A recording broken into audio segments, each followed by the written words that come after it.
और शुरुआत करेंगे कानपुर से बड़ी खबर की जानिब, जहां यतीम खाना चौराहे पर हुए तशद्दुद के मामले से जुड़ी ये खबर है।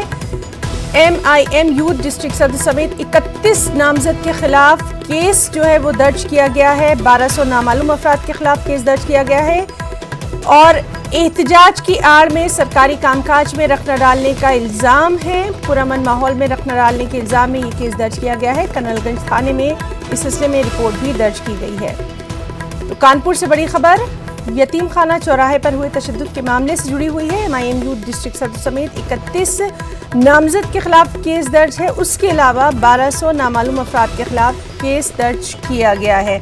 चलिए सीधे रुख करेंगे हमारे साथी संदीप सविता का। संदीप, केस दर्ज हुआ है, क्या कुछ तफसीलात? मैं आपको बता दूं कि जिस तरह से 21 तारीख यानी शनिवार के दिन यतीम खाने चौराहे से आगे कायस्थ चौराहा है, वहां पर जो कन्नलगंज थाना क्षेत्र के अंतर्गत आता है, वहां पर 31 नामजद लोगों के खिलाफ मुकदमा दर्ज हुआ है कन्नलगंज थाने में। और MIM के यूथ जिला अध्यक्ष पर भी मुकदमा दर्ज हुआ है कि सरकारी काम में बाधा के साथ पथराव और शांति भंग करने का मुकदमा दर्ज हुआ है। और जिसके लिए 1200 ऐसे लोगों पर मुकदमा दर्ज हुआ है जो अज्ञात है, जिन्होंने वहां पर माहौल खराब करने की कोशिश की।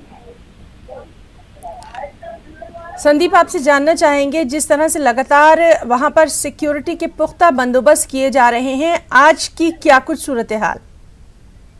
आज की सूरत हाल की बात की जाए हिना जी, तो यहाँ पर अब पिछले 2 दिनों से शांति का माहौल है, क्योंकि RAF, PSC और पुलिस का भारी तादाद में जो है डिप्लॉयमेंट किया गया है। उसके अलावा पुलिस ने जब दबी देने की कोशिश की तो वहां पर पुलिस फिलहाल घुस नहीं पाई, लेकिन उसके बाद कल महिलाओं ने यतीम खाने चौराहे पर सैकड़ों की तादाद में जुलूस निकाला और ये विरोध किया कि पुलिस निर्दोषों को गिरफ्तार करने की कोशिश कर रही है। इसलिए DM को ज्ञापन भी दिया और कई घंटे वहां पर महिलाएं धरने पर बैठी रही यतीम खाने चौराहे पर।